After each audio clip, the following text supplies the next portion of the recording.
how do you feel about this constitution that made you, in many respects, the first deputy president of Kenya? Well, Joe, let me first welcome you to this residence once again. And thank you very much for creating time so that we can have this discussion.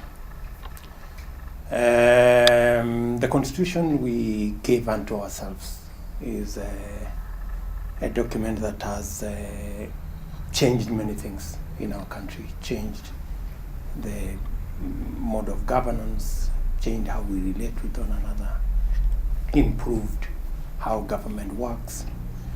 And I can say without fear of any contradiction that the new constitution has elevated our engagement and our relationships as people, as institutions, as the two levels of government.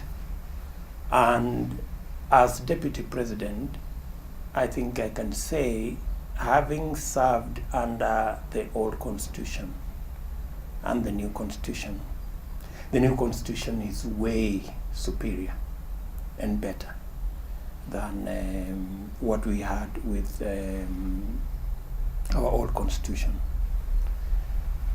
Not so much because of that we couldn't have made it with the old constitution. The old constitution would still have done the job, but the new constitution has given us additional leverage. We now have 2 layers of government. There is a lot of belonging that I can see. It's difficult now for people to feel marginalized or excluded. And because for you as deputy president, how different would it have been, you think, if you were the old vice president? Just to conclude what I was saying is there are many people around Kenya today who feel government has come close to them, which is good. My experience as deputy president, let me say 3 things. 1, it is different to be a deputy president where you are not elected in a constituency, because you can dedicate your time and resources and thinking and energy in serving the whole nation.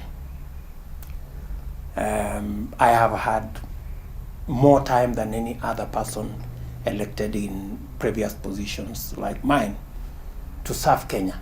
I have been to many parts of Kenya because I am not tied down to a constituency. That's number 1. Number 2 is that as deputy president, where I have no single ministry to run, I have also had the leverage to look at government from a broader perspective. That I have worked with many of the cabinet secretaries and principal secretaries and public officers, assisting the president to run government agenda. And it has worked very well. And thirdly, it has also given me a different feel of when you are running a government where ministers are also not members of any constituency. Because again, the CSS we have today have greater leverage, to concentrate on delivery of government programs, rather than the former ministers were half the time they had to go look after their constituencies, manage politics in their constituencies. But today we have cabinet secretaries who are dedicated to implementing government agenda, and that is why I find the office of the deputy president much more efficient, much more focused, and I find that national government is much more focused, is much more efficient, because we are using the resources we have to implement our agenda rather than doing things like in the legislation or other areas. Much more focused, you say, on a deputy president, but there are people who would say, you don't look happy in that government. There are junior officers arguing with you many times, saying things about you, referring to you in terms that no one would use when referring to someone who is higher up in the government hierarchy. I don't know. I don't, yes, you know, this is my government. Yeah. And it is a government that I worked hard to put in place, supporting my boss, Uhuru Kenyatta, so that we can have this government. As for your thoughts on whether I am happy or not, there are so many people who are happy. There are so many people who are unhappy. And it is not the circumstances. It is how you treat the circumstances around you that determines whether you are happy or not.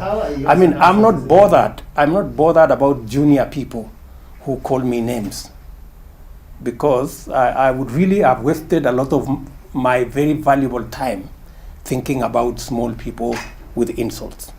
I am more focused about what Kenya requires of me, what the 8 million plus Kenyans who voted for us, what the 40 million Kenyans in Kenya expect out of their government.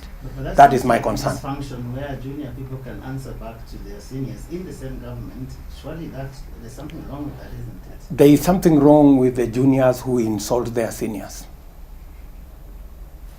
Absolutely. But you know, that you should ask them, those junior people. No, but I'm not bothered myself about them. It's their loss. But Deputy President, why I was raising that is because you seem to think this government has functioned very efficiently, but some people see that as dysfunction. That it's, in fact, the other day, one of the newspaper headlines referred to you as a spectator. Please clear the speculation today. What is your status in the government right now? You know, so many things have been said about me in the last 2 years. A spectator. I have been called a guy who is running an office, a big office without power, all manner of things. But that is for those who are making those descriptions. They don't know about what I do. They don't know about where I stand. I want to tell you, for the avoidance of doubt, Joe, the job I do is a constitutional duty to assist the president in the execution of his duties. Any assignment that had been assigned to me by the president, I have carried out, and I have done it with commitment and dedication. Other assignments that have been assigned by others, they also do this. It's up to them to discharge those responsibilities. For me, I am focused on, because when we went to the elections, very few of the people out there met the commitments that President Uhuru Kenyatta and I made. We made commitments to people. And that is my concern. That is what I sleep and wake up thinking, how do we live up to the expectations of those who voted for us, and how do we live up to the expectations of the 40 million Kenyans who expect their government to deliver. While I say that, I'm not saying that we don't have challenges. Yes, we do. We do have challenges of delivery. We have challenges. But you know, that's the case in any administration. You will have relationships. You have challenges here of relationships. You have challenges of style. You have challenges of how people want things done. And you have to manage that. It's part of the doing of the job. You know, we are, as I say, politics is different from a church service. A church service, when you say, let's rise up, everybody rises up. In politics, it's different. Take us through what has changed on a deputy president, because we were in this country when the two of you came to power. You seemed to have a very public camaraderie. People would see you sometimes even wearing the same shirts and ties. We don't see that anymore. Are you telling the country tonight that nothing has changed in that relationship from day one to today, 2020? maybe the style could have changed. Maybe it's not always that you do things the same way. And it is the president who determines how things are done. When the president assigns you a responsibility, you discharge it. When he assigns that responsibility to somebody else, they do it. When he feels that things need to be done in a different way, that's what happens. And I'm happy with it, because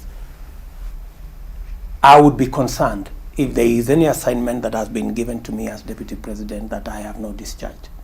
But I am sure if you look at the catalogue of the assignments that have been given to me, they are all ticked. Your supporters don't seem to be very happy. At least people we know who support you, even in both houses of parliament, we've seen them come out and say the deputy president is being mistreated, is being sidelined, is being ignored. We saw them even just a couple of days ago.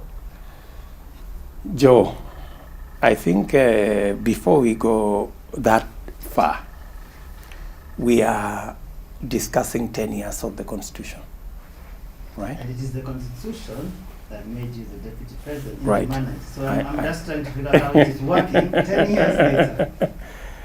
There are, of course, because we are looking at the Constitution, if you ask me about what I think about the position of deputy president or indeed other deputies, especially deputy governors, because there is a lot of issues around those which some people have said maybe some people are idle, they're earning a salary and they're not doing any useful work.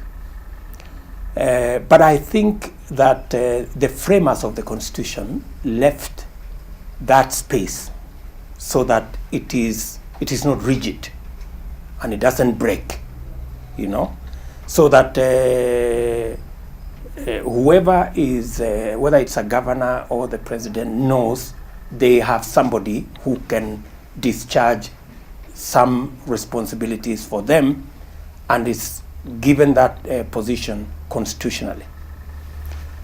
To what extent an individual uses that space, like for example, the space of deputy president, to what extent President Uhuru Kenyatta wants to use his deputy is up to his choice.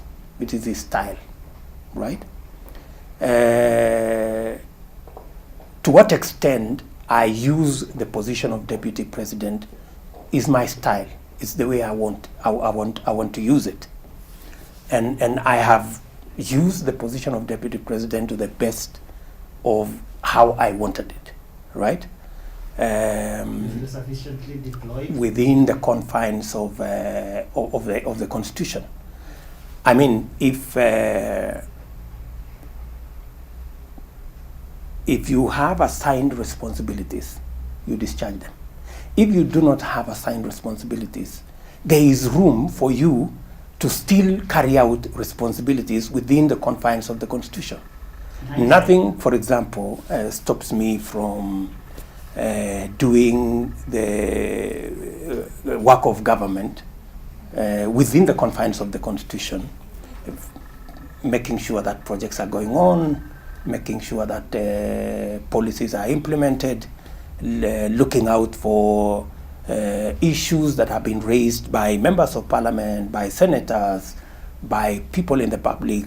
For example, I have had meetings here during this season, and many people have brought issues. We have a road issue that stalled, and I pick it up with the line ministries to ask them what the issues are. If we have issues with contractors, it's part of the job I want to do, and that is the job I do, aside from the other assignments that are given to me by the president. Do you think the framers perhaps should have thought about that, perhaps assign specific duties to the deputy president? Would that have made your life a little bit easier? My life is easy, Joe. There are people who are complaining out there, but you haven't had me complain, have you? But they're your supporters. Surely it should concern you what's hurting your supporters. No, and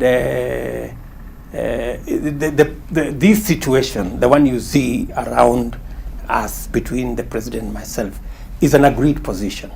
You know, in our first term, we decided to do things in a different way. In our second term, the president chose to do things a different way. Which way is that? Which I respect. Which way you is know? that you agreed about? No, I'm just saying, which I respect. What you see, you know, what you see, that I take a slightly backseat because we want to build the legacy of President Kenyatta.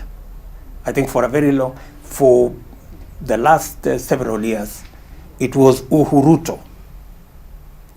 And some people got concerned that maybe we should have Uhuru, because Uhuru is the president. And therefore, for Uhuru to stand out as the president, maybe we should scale down the Ruto part of the Uhuruto, you know, so that Ruto can slightly take a back seat, you know, do less, so that we can project President Uhuru as the leader of government, which is the case, right? I am the deputy president, and I know my place, right? So that is the situation. Maybe other people saw it as a scale down of my duties, but if it is for the good, if it is so that we can have a legacy of the fourth president of Kenya, Uhuru Kenyatta, that I am comfortable with, and that is why I am not complaining, because that is something that we have agreed. Are you confident about the legacy that the president is going to leave? What is it going to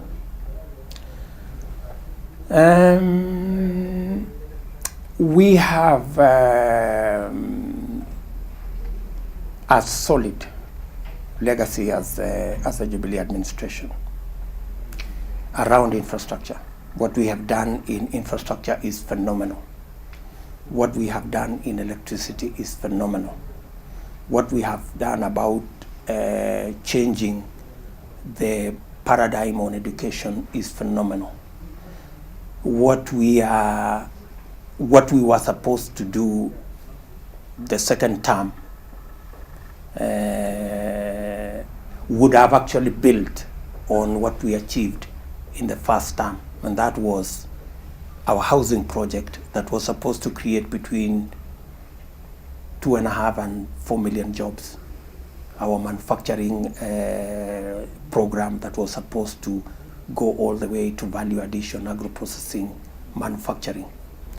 Our universal health coverage that was supposed to get many people out of poverty, who are now spending an arm and a leg to try to manage their health budgets, and of course the whole area of food production. You say was supposed to. That sounds very. We have made progress, not as much as we would have wanted. Of course, several challenges have come in between.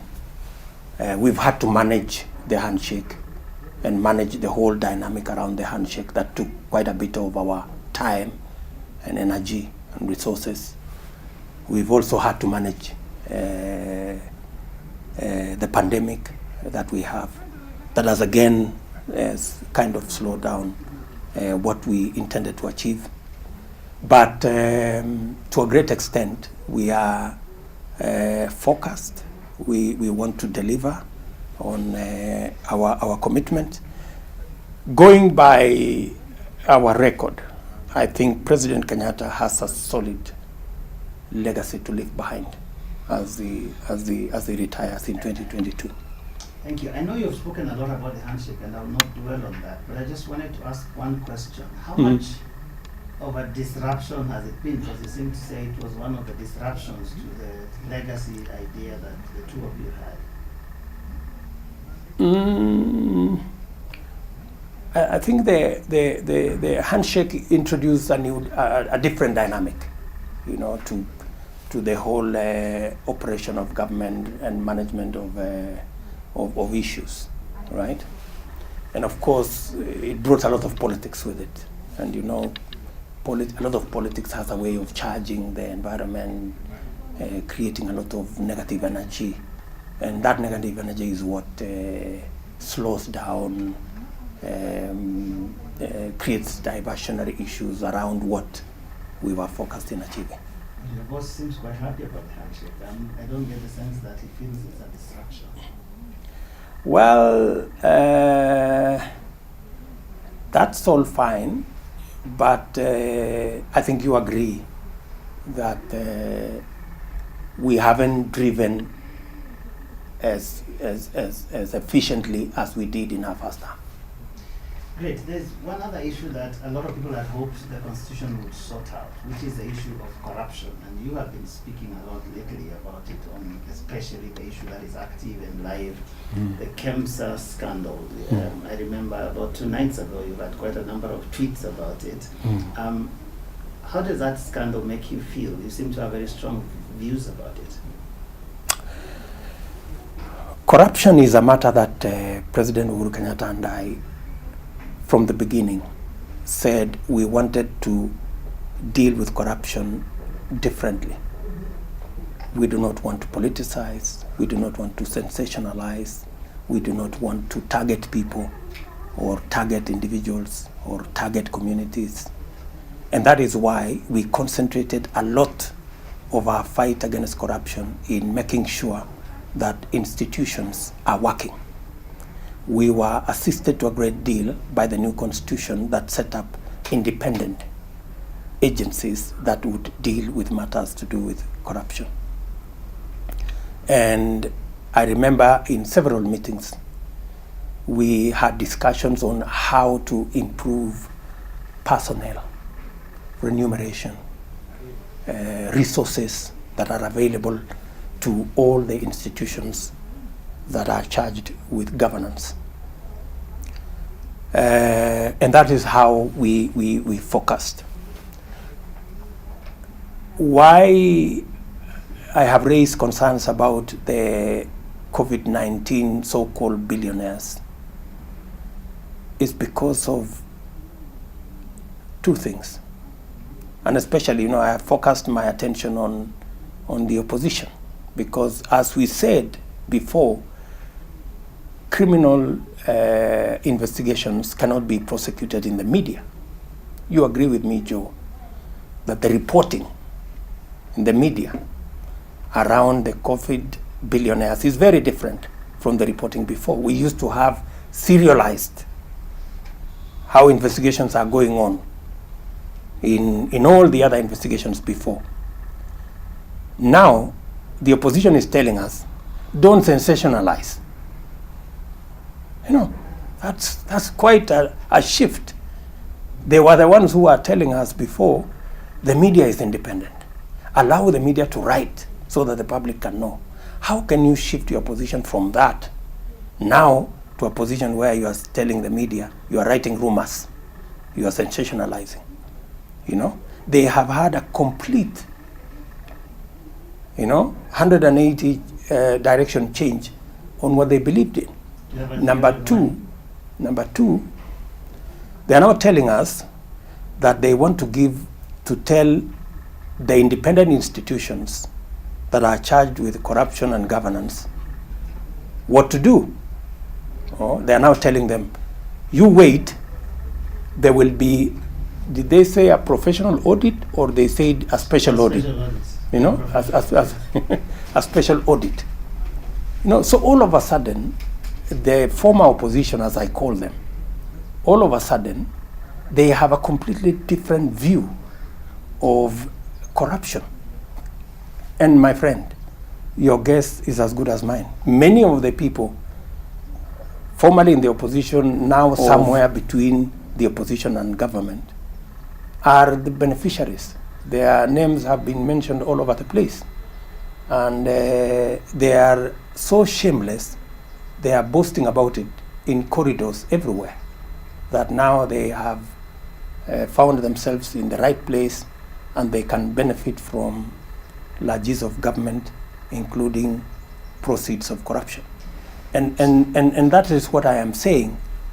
We must stop this kind of nonsense. How would you rather this situation was handled? This cancer scandal. What is your recommendation? My position is consistent. My position has been, let us not sensationalize. Let us not prosecute things in the media. Let us allow the institutions that are charged with corruption, and they don't need anybody's assistance. The police, the DPP, the courts do not work under the instructions of the executive. They do not work under the instructions of anybody. These are institutions that respond to issues as they are raised by Kenyans, and we should give them the space to do their job.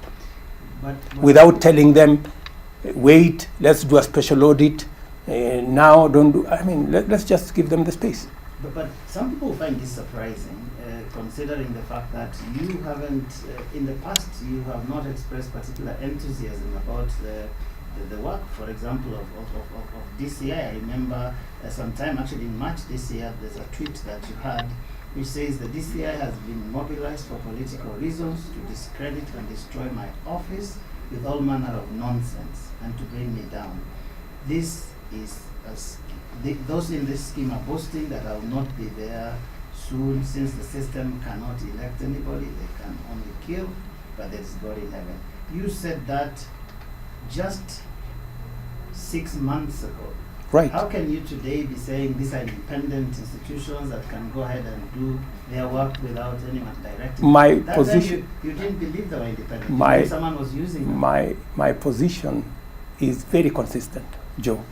In this manner, I have been opposed from day one to criminal investigations being profiled in the media, because for purposes of ensuring that these investigations are credible and they are not politicized, they are supposed to be professional.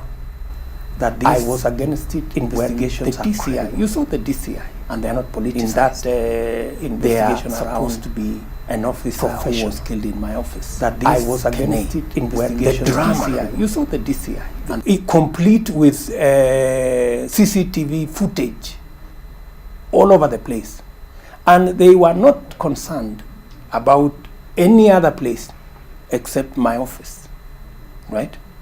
And there is information I cannot disclose here. I am the deputy president, and I am not a fool. I know what I'm saying. So I was against the sensationalization of the investigations around my officer, Mr. Kenei. Surprisingly, ODM today have joined me to say there should be no sensationalization. Then they said I was interfering. I understand that. So I'm consistent. I'm not changing any position. But I have the deputy president here. Correct. I'm saying that is a drama they should take to KEMSA, because you didn't seem to have confidence in them, but now you're saying they're the only people who can get to the bottom of it. Exactly. No, I'm not saying that they should take the drama. What I was raising is I was surprised about the change of heart of ODM to do with the drama. They were happy with the drama around my office. They are unhappy today.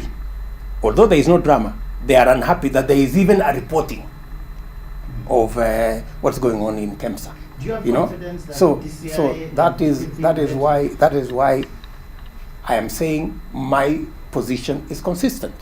I was against drama and many other things that I know, and I am against drama even in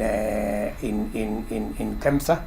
That's why my position is, let us give space to the institutions charged with anti-corruption to do their job. They do not need the former opposition to tell them to wait for an audit. The former opposition should keep off. Yeah, I am happy that they have now realized that drama, sensationalization should not be part of investigations. And it's too late in the day for them to realize that, but it's fine. At least they have come to that realization.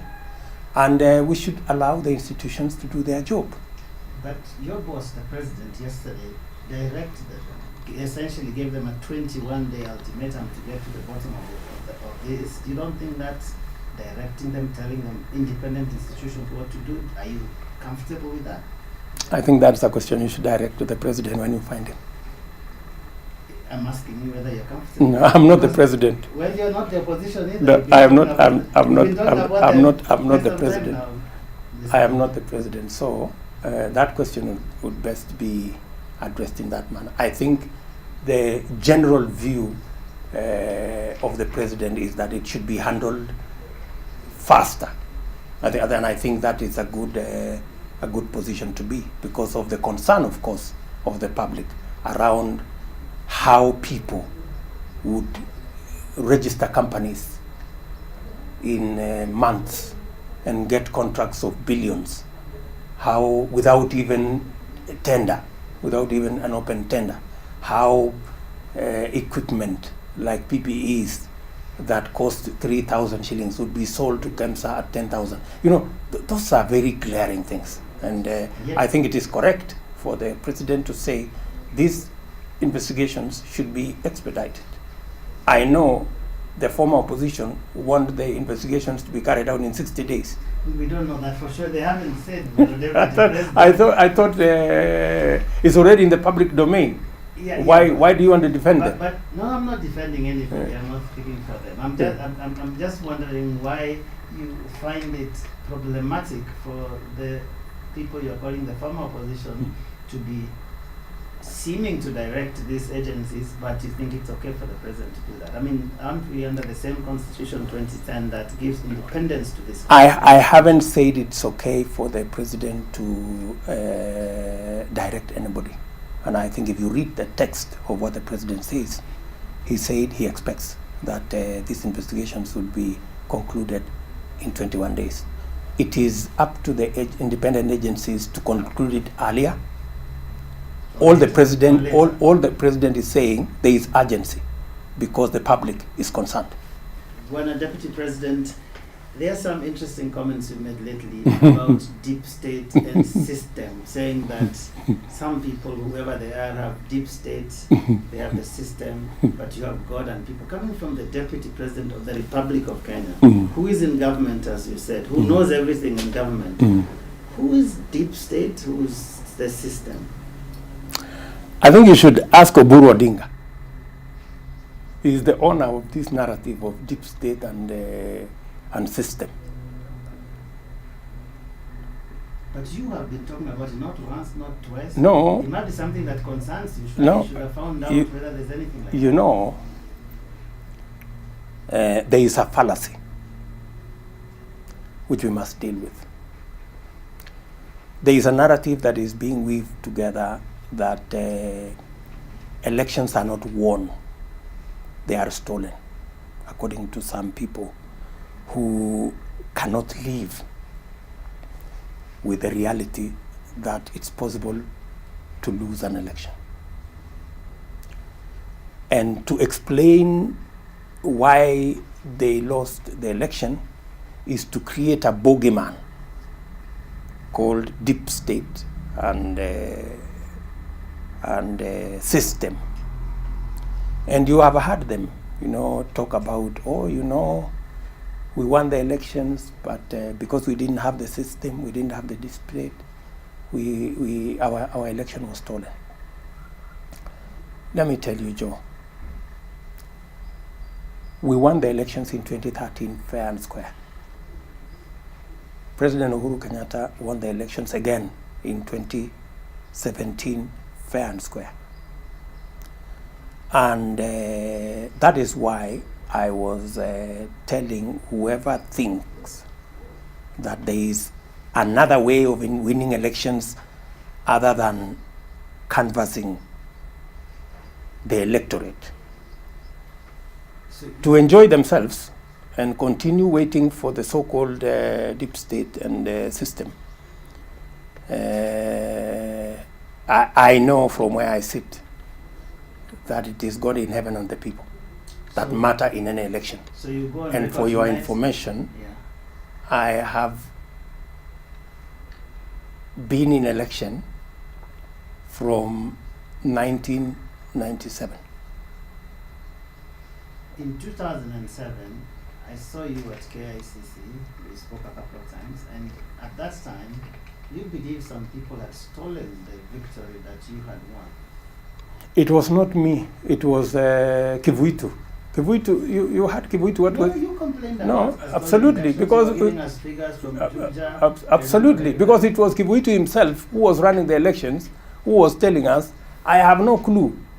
Now, the chairman of the Electoral Commission was telling us, I have no clue where the returning officers are. I am not sure of these numbers. I am not clear about this. Right?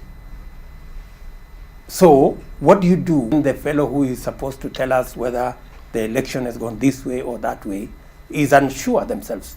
I don't think we have been in any other scenario where the Electoral Commission have not been sure about the outcome of an election ever since we left 2007. But ODM at the time, which you were part of, said that you had won that election, but it was rigged, it was stolen. Are you saying today that you're not sure whether you won 2007 or not? Let me tell you,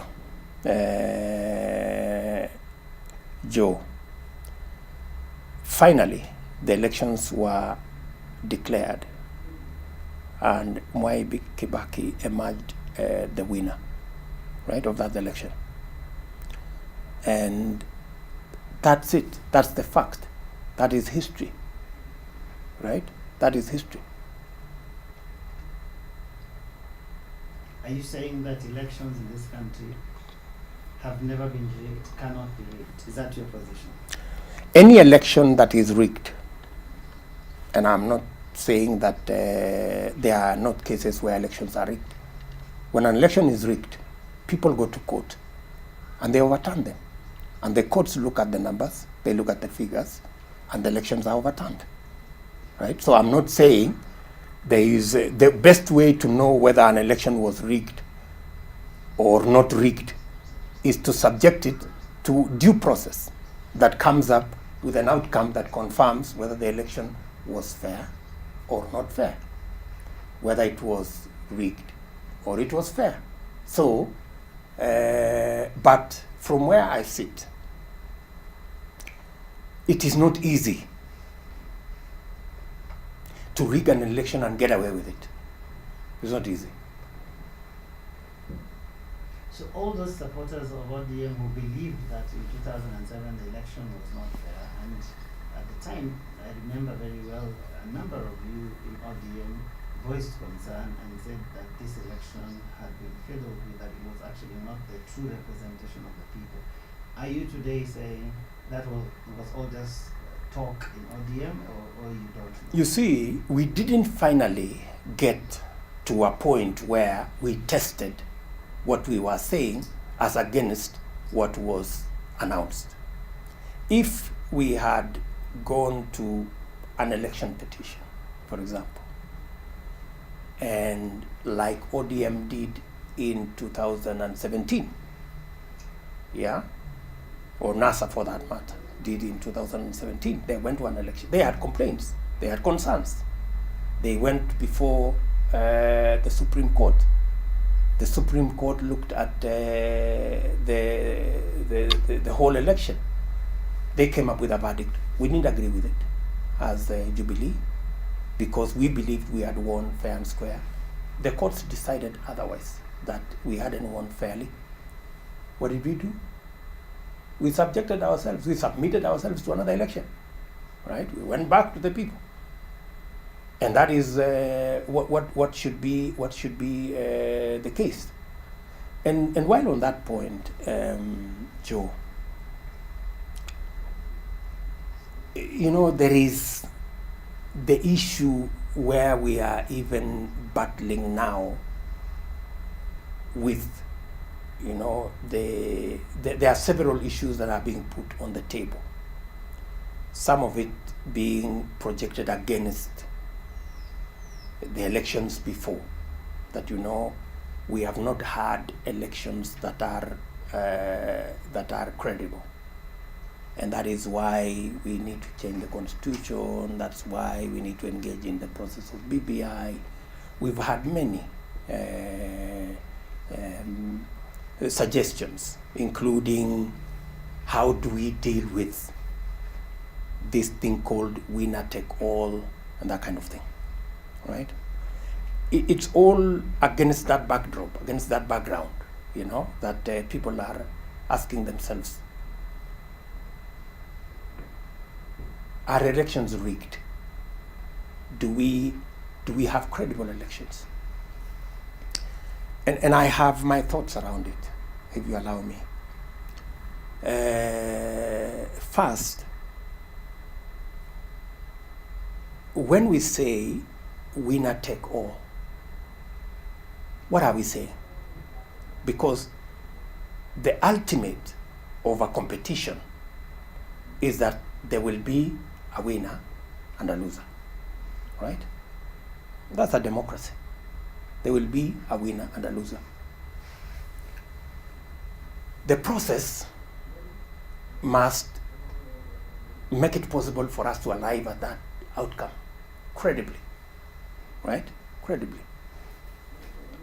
And if there is any issue about the outcome, there is a process like the one NASA took in 2017 of going to an election court and determining whether it was fair or not, right?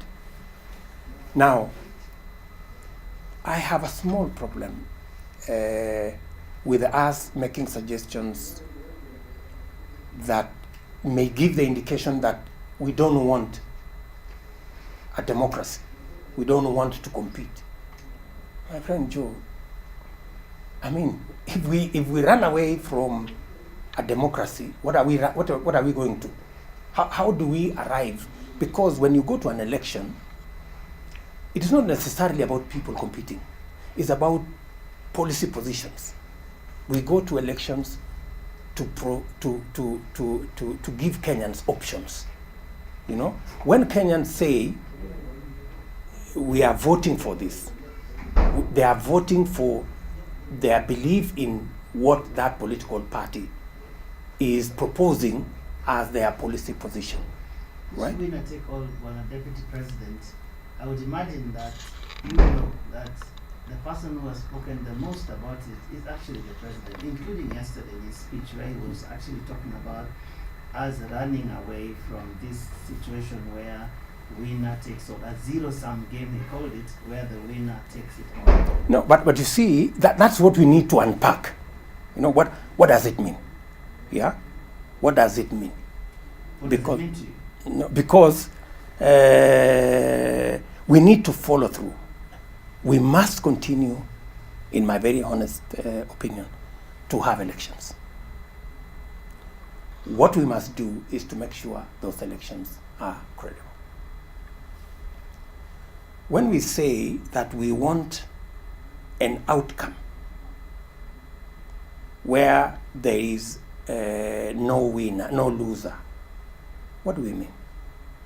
We are completely misunderstanding the whole scenario. What must be the case is like what we did in Jubilee. We won the election, but the policy positions we proposed when we went to the elections, they were not for Jubilee members. They were for Kenyans. When we ran the whole program of technical training colleges, it is in every constituency in Kenya. When we ran our electricity program, it is in every part of Kenya, every Kenyan, 45 million of us. When we ran the program on our infrastructure, road, rail, it is a national program. So let us not misunderstand that if one person wins, they go and work for the people who voted for them. That's not the case, right? They work for everybody. And whoever does not win in that election, right, it's not that they have lost, right? It is that they have a different job. Now they will not govern, but they will provide oversight. And that oversight is as important as the people governing, because the proposals that have been made, which Kenyans have voted for, it is now the responsibility of the people in the opposition to make sure that those policies are implemented by the people who have been elected, or the party that has been elected. And it also gives an opportunity for the people who did not win, or who lost for that matter, to refashion, their policy positions, to rethink, and present themselves at the next election. That is where we should. That's what we should look at. But I would like to put you on record on this whole issue of the push, as we speak right now, to amend the Constitution. Yes. What is your view on this attempt to amend the 2010 Constitution? Well, first, I don't know what is being amended. Right? Would you like it to be amended? But you must know first what is being amended it's not before. Like there are some people out there coming to amend it. It's Kenyans like you. Would you like it to see it amended? That is a fair question. Joe, that's not a very fair question. No, you're putting the cart before the horse. I mean, what are the issues? What are we trying to deal with?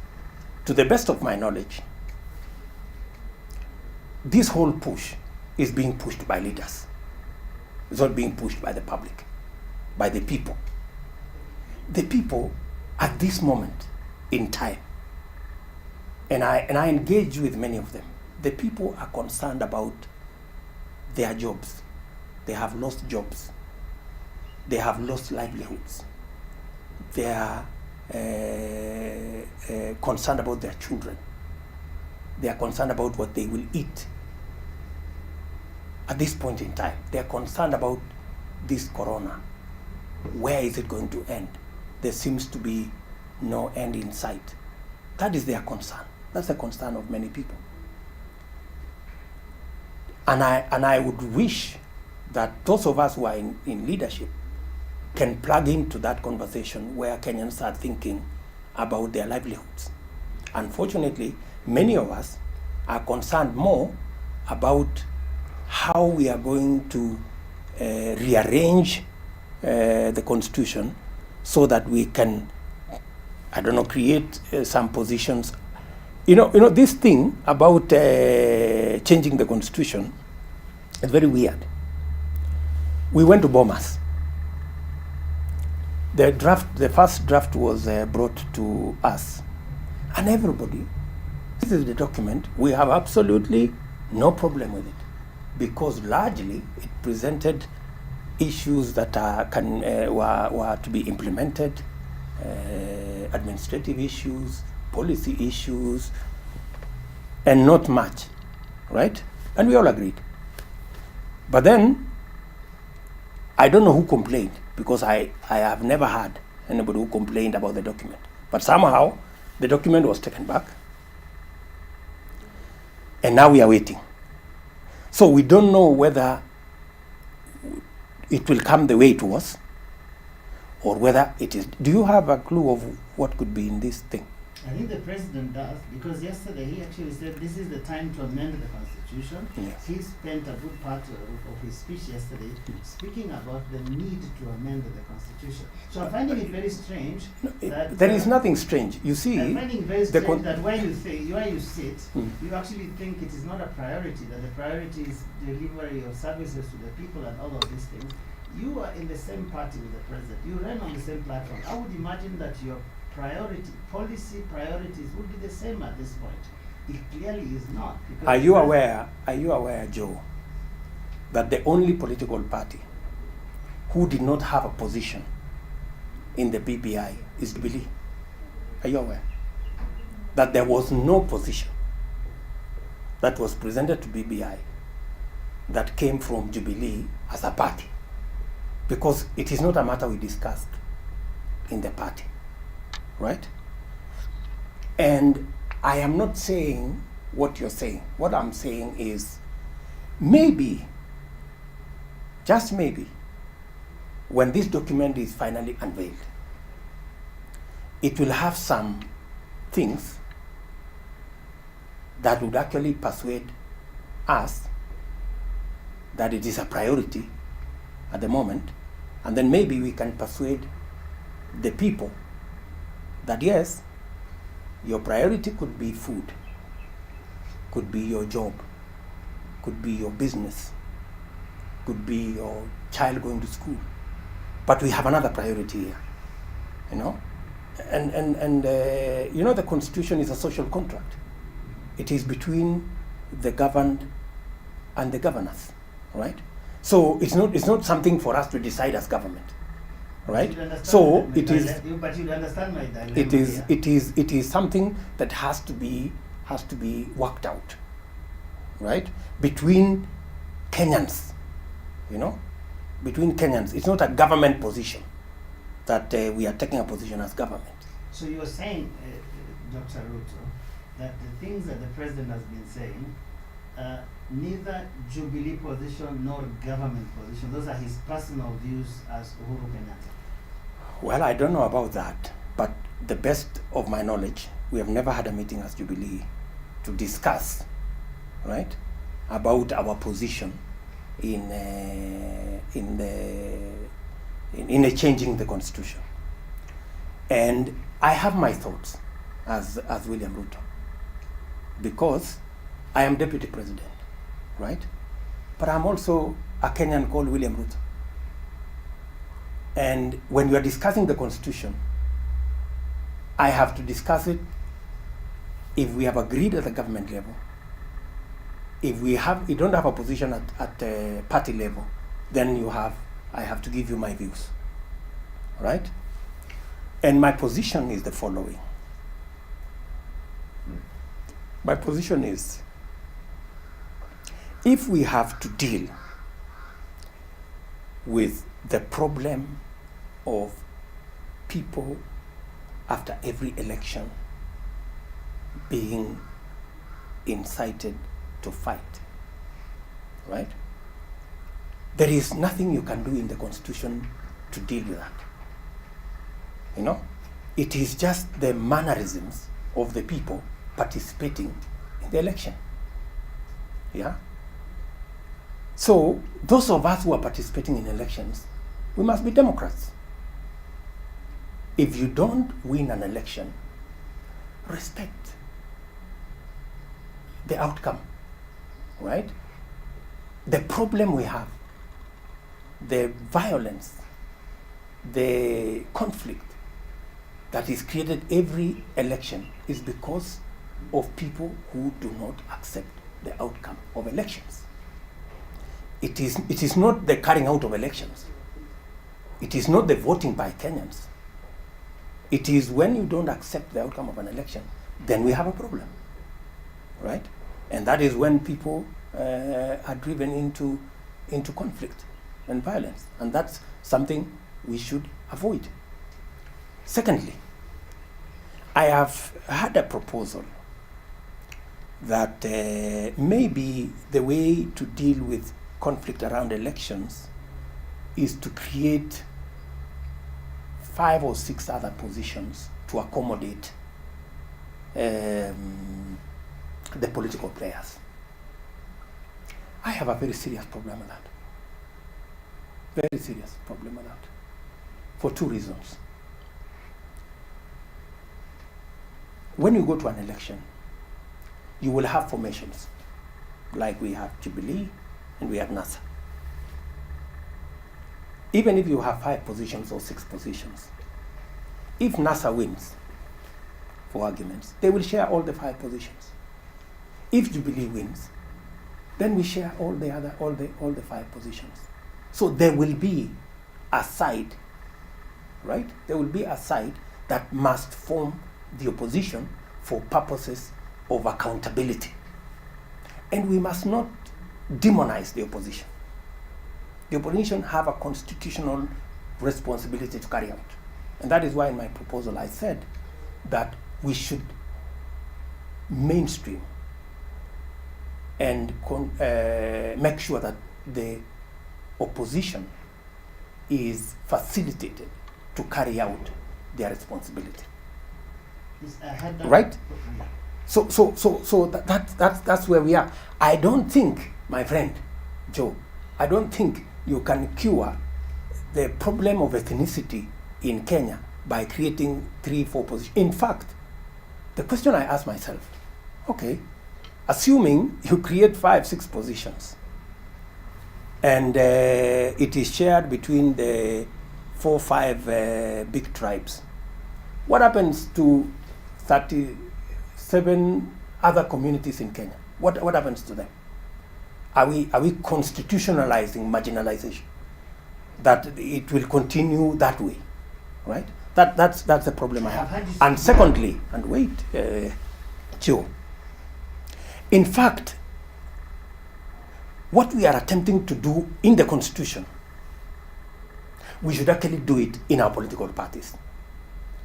My philosophy of how to deal with the problem we have, right, is that contrary to the proposal that we organize Kenyans around tribes, then there is a tribal chief, and then we have 5 positions for the tribal chiefs to share.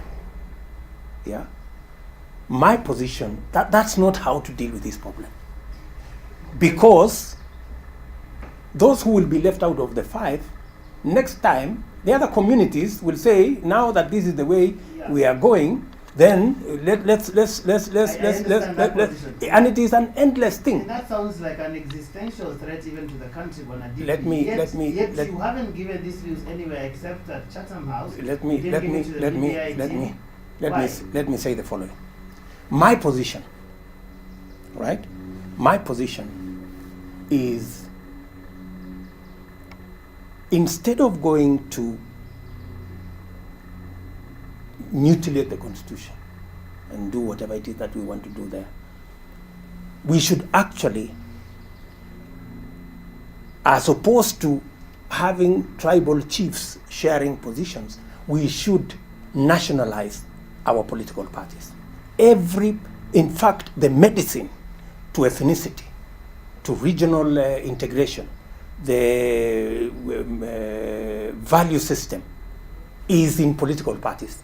I have listened to you patiently. Wait, we should, in fact, have national political parties that brings all Kenyans together, makes sure that every Kenyan is represented, every gender is placed appropriately in that political party, so that when the party wins government, that national outlook is transferred into government. I understand that very well. That being an important that is my philosophy. That being an important issue that it is your philosophy, you said, yet we haven't seen you give those views to the BBI, which at this moment, that task force is supposedly the one that is going to bring the report that could be taken to a referendum that could determine how this constitutional issue is settled.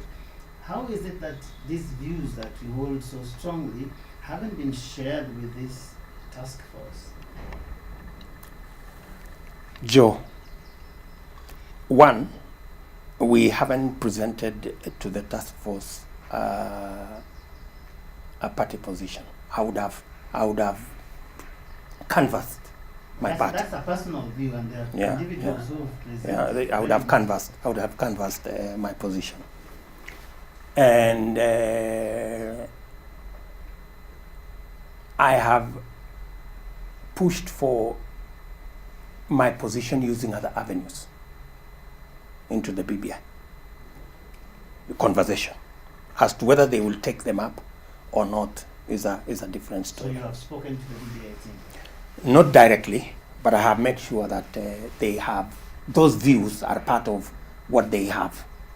Yeah. There are people listening to you. Because I did not, now that the president, who is my boss, Right. did not present his views, and we did not present views as a party. I didn't want to look like I am, doing something that is not quite correct. That's why I decided, let me use alternative avenues so that it remains tidy. A lot of people listening to you, Bonadiki, will be saying, you and the president seem to be having all these diametrically opposed views on even very fundamental things. The president seems to have seized this matter of changing the constitution as an important part of his legacy. And he in fact believes that the BBI is a vehicle through which this is going to be delivered. But from everything that you've been saying, it doesn't appear to me that you have that much confidence in what is going on right now around changing the constitution. You see, changing the constitution. You can say whether it should be changed right now or not. No, changing the constitution is not something that we can decide as a party, because it is something for all Kenyans to do. It's not something that I can say my legacy is to change the constitution. Right? It is something that Kenyans, supposing I say my legacy is to change the constitution and then Kenyans don't change the constitution. What does that mean? Right? So that cannot be. And I don't think the president has said changing the constitution is part of his legacy. No, he doesn't have to say it, Bonadiki. We have So seen he has what invested we so are much what political we are energy. saying He has even got into a deal with the person who was his fiercest rival in the election, and it seems to me that changing the constitution is an important part of it. So important that yesterday, on the back of a COVID-19 briefing, he found it necessary to remind the country. But you see, it's important to change the it seems to you, right? It doesn't seem to you. It seems to you that is what you are imagining what the president wants, yeah. But the president he knows how to change the constitution. Are you telling me the president does not know that to change the constitution you have to involve the people of Kenya? Mm-hmm. Yeah? And for your information, what I am saying does not mean that the constitution will not be changed. Those are my views. But ultimately, Joe, what will happen is whether we change the constitution, it will be Kenyans to decide to change the constitution. And I'm a Democrat, and I live with what Kenyans, the majority of Kenyans have decided. Yeah, I had views about this the constitution we have today. Yeah, but when Kenyans decided that this is the constitution, I folded my views and lived with the constitution that there is. So, and yet now there's an opportunity to change it, and you don't think if I have my own views, about changing the constitution, right? I need to be persuaded on what areas to change. I will. I don't think we want to change the constitution for the sake of changing the constitution. If there are persuasive areas that will make the constitution better, that will be presented when the new draft of proposals come up, we are reasonable people, right? We will look at it, and if they merit, the people of Kenya will decide, and we will do what we have to do. As we finish But you cannot say that I cannot have views, because that's what you seem to be saying, and that by having my own views, and they are not the same as the ones of the president or the ones of Raila or the ones of the next guy, then you find that there is a problem. Are you saying that we cannot have different views? What I am saying, maybe I haven't spoken very good Yeah. English, but this is the question. Because that seems to be. I'm trying to That put seems on- to be. This is what I want to find out from you today. Yes. Are you going on record to say that as the deputy president or as William Ruto or in whatever capacity, you do not think that today it is a priority for us to change the 2010 constitution? Until I am persuaded By who? by the contents. Do you know what needs to be changed? Joe, maybe you are in a better position than me. Many Kenyans are in my position. You're asking the questions tonight. No, the answer is that. Do you know what needs to be? Do you have a clue of what needs to be changed? Because if it was what we saw in Bomas 1, we have absolutely, and I made my position very clear. We have absolutely no problem. So as it is now, you don't see a reason to change it? I don't have a basis, because I don't have a document, and I don't have a position. When you look, it's not like the document, it's not like the positions are coming from another country. I'm saying, when you look at the 2010 constitution, which I'm sure you have read as Yes. the deputy president, do you find anything there that is pressing enough to be changed in 2020 as we speak? I think what is much more pressing is something like the gender rule that we have not implemented. I think that's something that we should be concerned about, right? Because it is a live pronouncement of the new constitution, and we have a duty to make sure that every article and every clause of the constitution is implemented. The rest of the positions, as and when they are presented, then I will form my opinion, because to be fair, I do not have a mechanism of finding out what is in the document. As late as the other week, I think 2 weeks ago, I heard the chairman of the BBI, Yusuf Haji, in the Senate saying, if this and this thing is in the BBI, I am going to oppose. Tell me, Joe, if the chairman of the BBI does not know, is not sure of what is in the document, tell me now about me and you.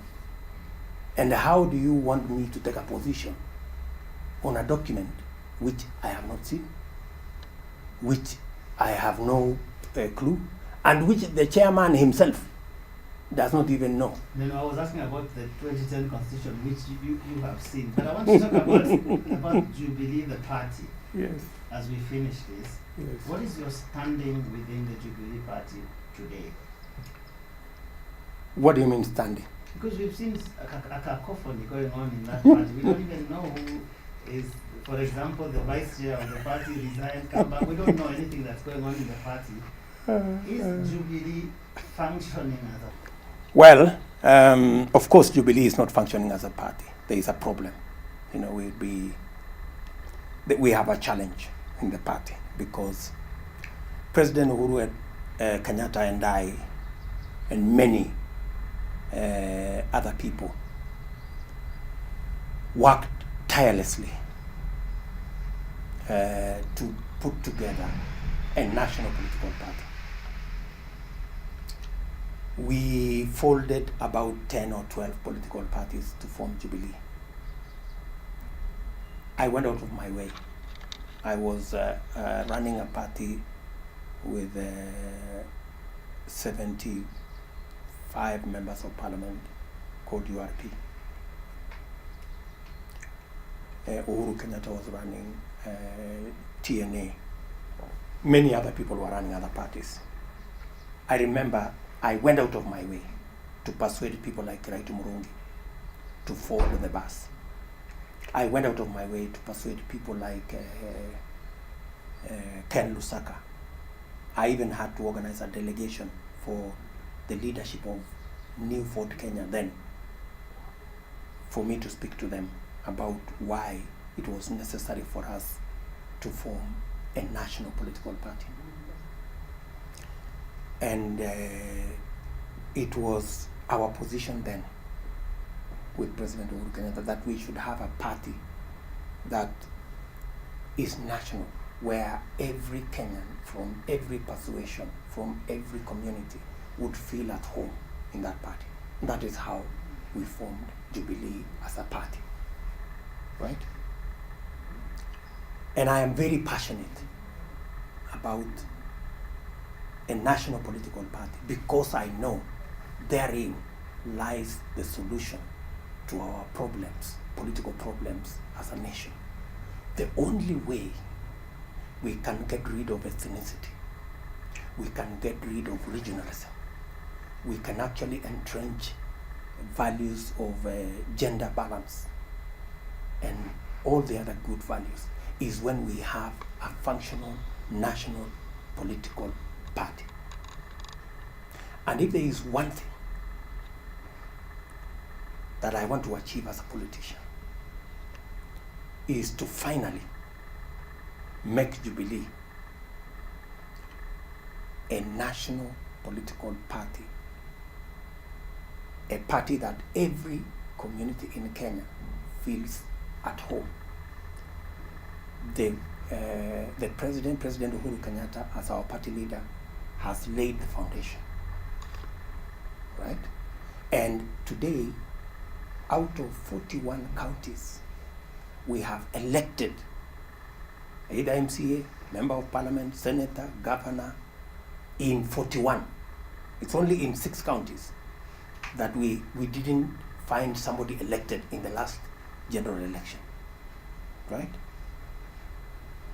Unfortunately, and this is tragic, you know, the party has been hijacked by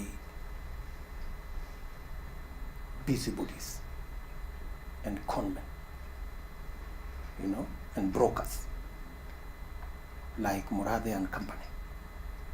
Yeah, people who have no clue where why the philosophy behind Jubilee. They were nowhere. Yeah, we appointed them into those positions as a caretaker, waiting for us to have elections so that we can have elected officials in the party. Unfortunately, they have hijacked the party, and they are now running it in a way that's unbelievable. They are running it through fiat. You know, you take this position or you get out of the party. This is the party position. You ask them, when did the party meet? You know, they have changed. Their word has become the party position. Have you consulted the party leader? Have you consulted the deputy party leader? Now, that is the challenge we have in Jubilee. Why would that be a challenge, Dr. Ruto, considering that you and the president, as you say, worked very hard to build this party? He is the president. That's a very powerful position, even in the country. You are the deputy president. You're speaking almost as if you do not have any control whatsoever. Have you lost control of the party? Admittedly, there is a problem in the party. You can see, you know, quite clearly. Is the why I'm trying to find out. And how can they overwhelm you know, the two of you? the same, and I have told them, the same virus that infected Kano and finally killed it, the virus of people with a different opinion being kicked out of the party or of positions, has now come to Jubilee, unfortunately. You've seen close to 60 or so members of parliament have been ejected from committees, from positions in the party. What do these people have? Mainly because they say they have a different view or position. You ask them, a different position from who? From what? Why? You know, there is only one government. There is only one leader, right? And you see, the mistake Kanu made was to kick out so many people until one day they discovered there were more people outside than inside. And what happened is that those who were outside ganged up. And that is how Kanu went into oblivion. What you're saying may well be very true. This is just the one thing I'm sure the millions of supporters of Jubilee across Kenya tonight will be asking themselves. Yes. If the deputy president, who is the deputy party leader of this party, Mm. is speaking as if there are some people within the party that are more powerful than him, that have taken over the party in government, and doing whatsoever they wish with the party, and he seemingly cannot do anything about it. That is mind-boggling. It is mind-boggling, Joe. But that is the sad story of our party. We have been unable to have any serious party meeting, yeah, to discuss anything, any policy positions, or to discuss what should happen. And the position is really unfortunate. You've just said that there are public officials who insult me and call me names, right? The same ones now in Jubilee, they've gone public to say, we are not going to give Ruto the ticket, even if he wins in 2022. They have gone public to say, we can even choose not to field a candidate in 2022. We will try and sort this out as a party, I promise you. How? We will, of course, President Uhuru Kenyatta and I as leader and party leader and deputy will have to find a way of sorting out these brokers. The elephant in the room, Dr. Ruto, which you are not dealing with, in my view, is and see the leader and of see this party. how we can bring back the party to that party where we believed that it should be a party that we will leave behind, a party that would be a national political movement that every community will belong, and we will all work within and take it forward. Let me tell you, if anything were to happen to Jubilee, the biggest losers will be President Uhuru Kenyatta and myself, because we have invested a lot of time and energy trying to put it together. The president, he is the leader of this party. Does he share your concern? Surely he can't be powerless and helpless in the face of these brokers and conmen, as you call them. Well, I guess we will overcome. It will come to a point when we will see what we have to do with our party. But the current management of the party, using people who have been elected by nobody, is really putting a strain on how we manage the affairs of the party. Why don't you resign and just start something else that you, William Ruto, be in full control of? Because you don't seem to be in full control of Jubilee. Where does the resign come from? Because if you're within and there are people who have taken over a party, you sound very disappointed that the party worked so hard to put together is going the wrong way, and you are almost throwing your hands in the air and saying, there's nothing I can do about this. Those people are doing whatever they want. I haven't thrown Supposing you had your own party where you can do whatever I haven't you thrown. decide. I haven't thrown my hands in the air. I still believe there is a chance and there is a possibility for us to sort out issues in Jubilee, because the kind of investment we've put in there, it will be tragic if we were to lose Jubilee. It would be tragic. The kind of emotional, investment in terms of our emotions, millions of people's aspirations, many people hopes. It would really be tragic, and I hope the people mismanaging the party understand the kind of grave disservice they are doing to millions of Kenyans who want a party that is not regional, that is not ethnic, a party that is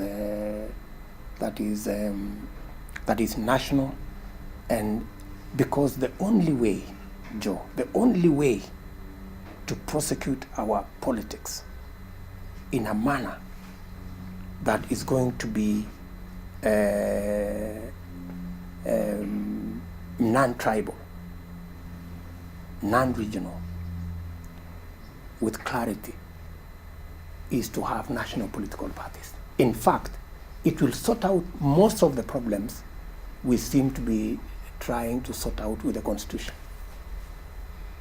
Dr. William Ruto speaking to us on this 10th anniversary of the 2010 Constitution, as we try to analyze what has happened, what has worked, what are the hits, what are the misses. Remember that our coverage, Katiba at 10, continues here on Citizen TV all week long. Good evening, my name is Joe Ageyo.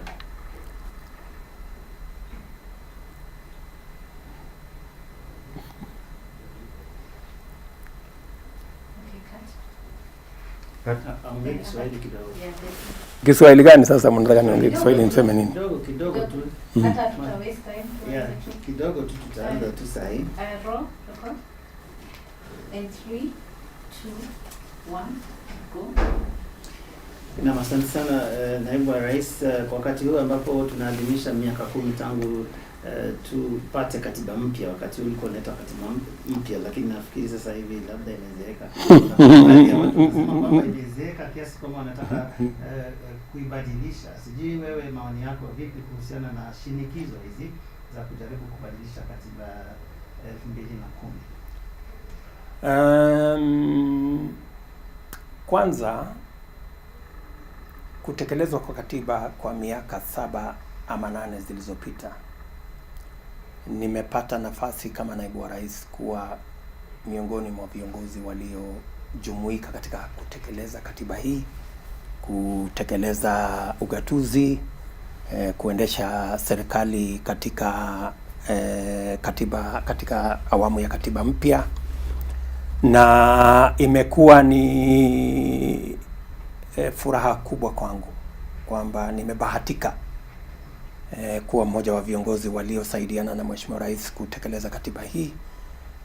Na katiba hii nikilinganisha na katiba ya zamani iko na mambo mazuri kiasi. Na nimesema hapo kwamba namba moja ni kwamba wadhifa wa naibu wa rais sasa hauhitaji kuwa mbunge wa sehemu yoyote. Kwa hivyo uko na nafasi ya kutosha kutekeleza wajibu huo katika kiwango cha kitaifa. Pia ni kwamba mawaziri wetu sasa hawana constituency. Wote wanatumia kutekeleza ile manifesto ya serikali, kuhakikisha kwamba hawachukui muda nusu kukimbia kwa constituency na muda mwingine kutekeleza manifesto ya serikali. Na tena ni kwamba sina wizara yoyote ya kuendesha, kwa hivyo ninaweza kufanya kazi kumsaidia rais katika kiwango chote cha serikali. Ndio wale watu ambao wanasema kwamba huo mfumo ambao umezungumzia kwa kina haufanyi kazi, kwa sababu kuna watu wanaona kama unalalamika sana ukiwa ndani ya serikali hiyo, kwamba kuna mambo mengi sana kama ni ufisadi. Kuna watu wanasema kwamba labda hata kwa shughuli za serikali sasa hivi huhusishwi kama ilivyokuwa awali. Vile nimekueleza Joe, ni kwamba tumekubaliana na rais ya kwamba style ambaye anataka yeye ndio tutafuata.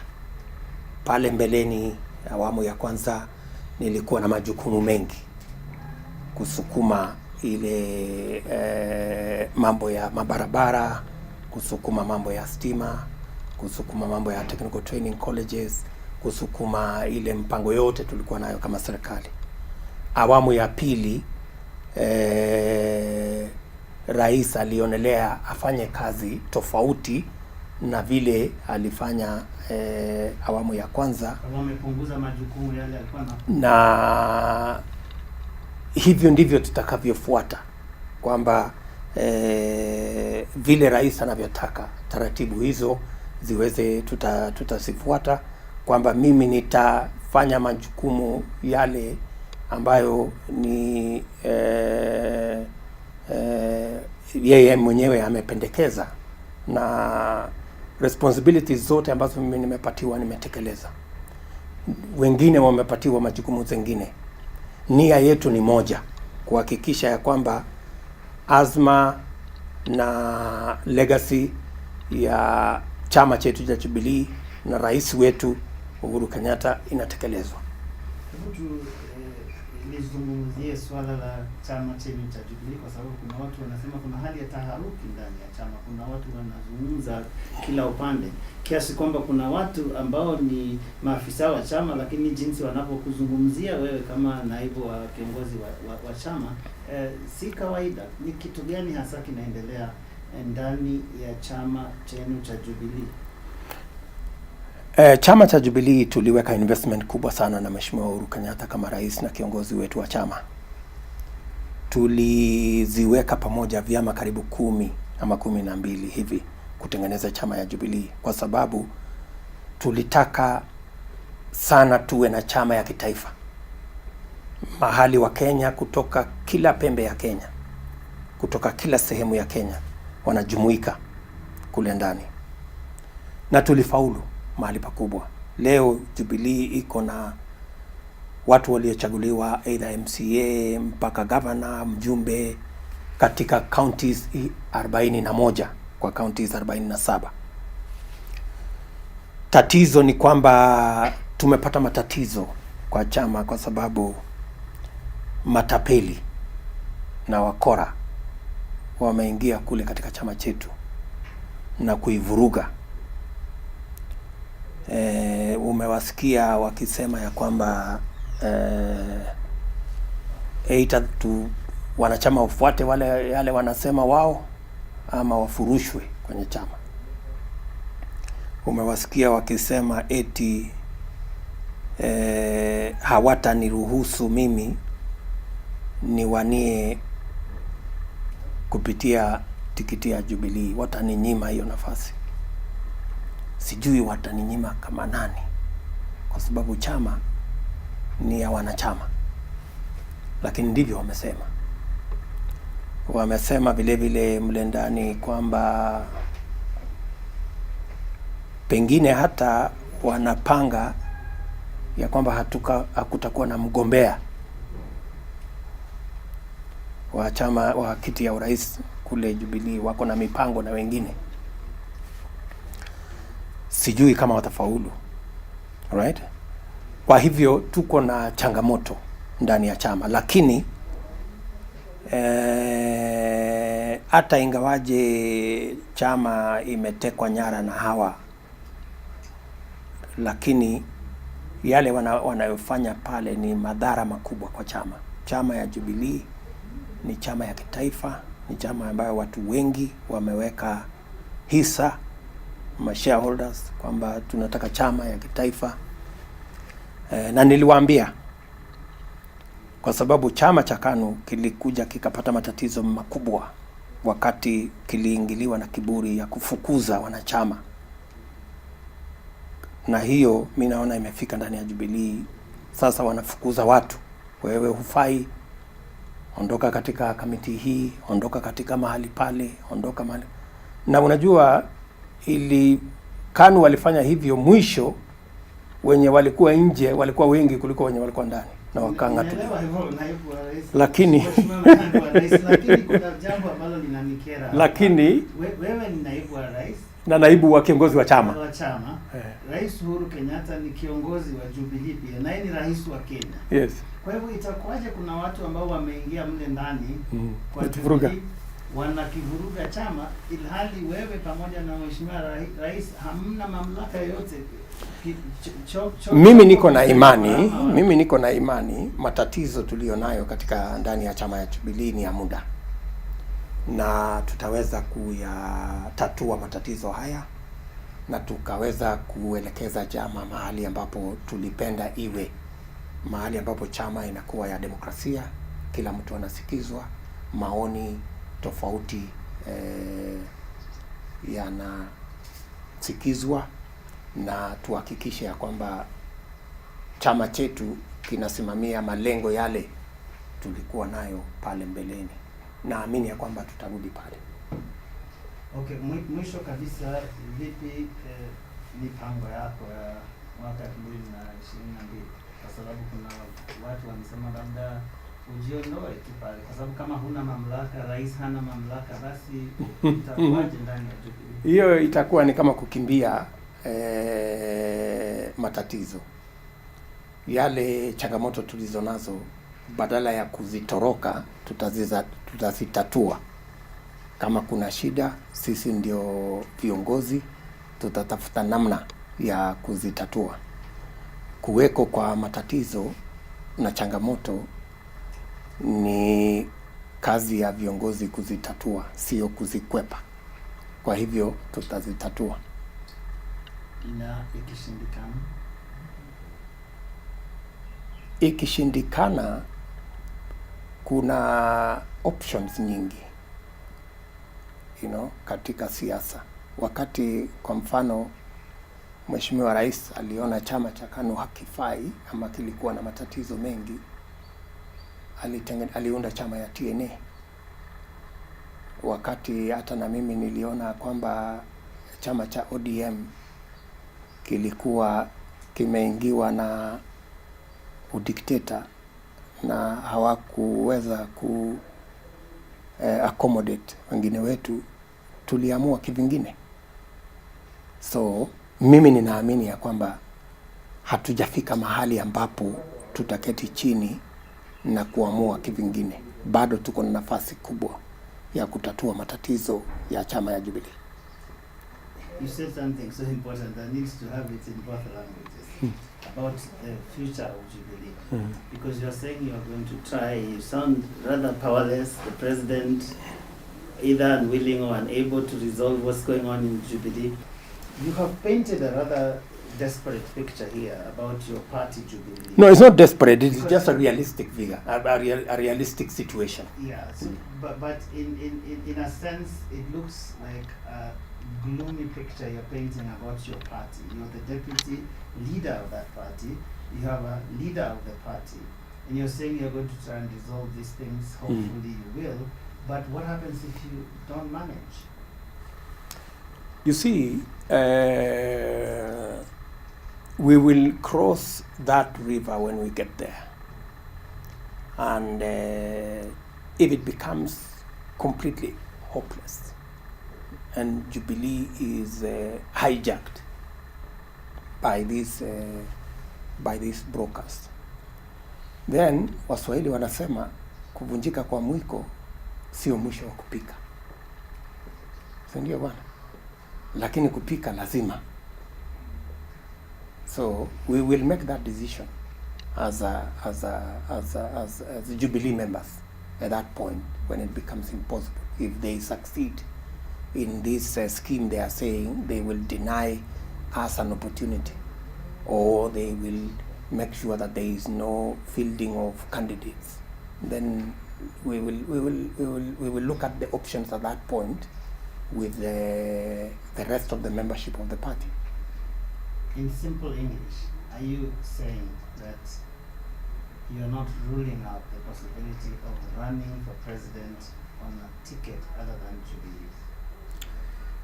If, for example, are you telling me that if Jubilee were for one reason or another to be dissolved, will that be the end of political careers of politicians like myself? That's not the case.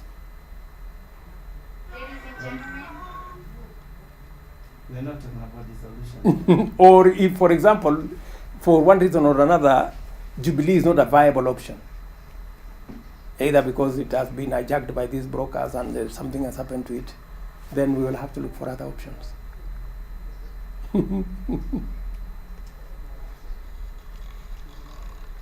Thank you.